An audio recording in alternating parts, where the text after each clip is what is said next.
हम चक्का जाम कर देंगे नेशनल हाईवे को, काम होना पड़ेगा सीमांचल में। नौजवानों, हम तुम्हारी लड़ाई लड़ रहे हैं। अब हमारी जिंदगी के दिन कितने बाकी हो हमारा रब जानता है। जो इनके बाप दादा ने नाइंसाफी देखी हो, नाइंसाफी ये नौजवान ना देखे, ये हमारी कोशिश है। जिस तरह चंपारण में महात्मा गांधी ने सत्याग्रह का ऐलान किया था, हम भी ऐलान करेंगे। आओ सीमांचल की जनता, अब सत्याग्रह होगा सीमांचल की डेवलपमेंट के लिए। याद रखो, मैं उन लोगों में नहीं हूं जो तुम्हारा भरोसा लूट कर भाग जाऊंगा। तुम मेरा साथ दो, मैं तुम्हारे साथ जिंदगी भर रहूंगा। मैं जब तक जिंदा रहूंगा तुम्हारी जबान में तुम्हारी लड़ाई को अपनी लड़ाई समझता था और लड़ता रहूंगा। मैं बहादुरगंज के नौजवानों को बता रहा हूं, बिहार में करीब 60% आबादी 25 साल से कम उम्र नौजवानों की है। नौजवानों, ओवैसी अख्तर उल ईमान तुम्हारी लड़ाई लड़ रहे हैं, क्योंकि कल का दिन, कल का निकलने वाला सूरज तुम्हारा मुस्तकबिल का सूरज होना चाहिए। नौजवानों, हम तुम्हारी लड़ाई लड़ रहे हैं।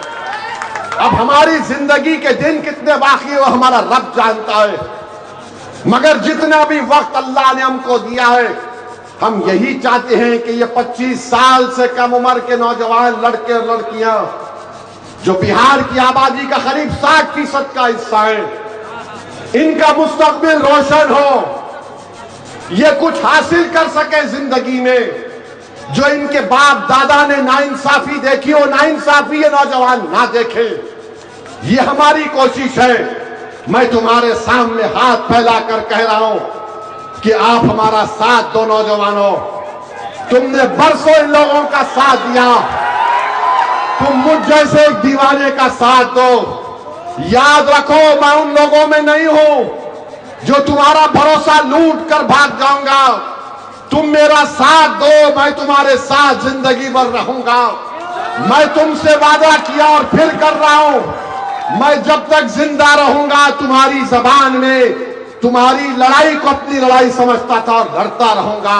मैं इस दुनिया से भी जाऊंगा, अगर इस मुल्क में गया तो तुम कभी आना और अपने कंधे पर मेरा जनाजा उठाकर कब्रिस्तान को लेकर जाना, मगर मैं तुम्हारा साथ छोड़ने को तैयार नहीं हूं। हमारी लड़ाई सीमांचल की, ये हमारी लड़ाई है, ये तुम्हारी लड़ाई भी है, इसमें हमारी जिद भी शामिल है।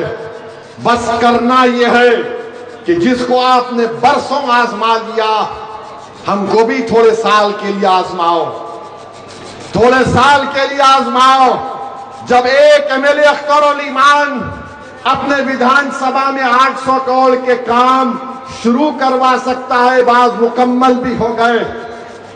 सोचो, अगर कोई जज्बे के साथ काम करेगा, बहादुरगंज में लड़ेगा, तो इंशाअल्लाह ताला काम होगा। और अगर काम नहीं होगा, मैं आपको बता रहा हूं, हम चक्का जाम कर देंगे नेशनल हाईवे को, काम होना पड़ेगा सीमांचल में। जब पूरी कोशिशें की जाएगी और ये फैसला होगा कि नहीं, ये लोग सुनने वाले नहीं हैं, तो जमहूरी तरीके से जिस तरह चंपारण में महात्मा गांधी ने सत्याग्रह का ऐलान किया था, हम भी ऐलान करेंगे। आओ सीमांचल की जनता, अब सत्याग्रह होगा सीमांचल की डेवलपमेंट के लिए।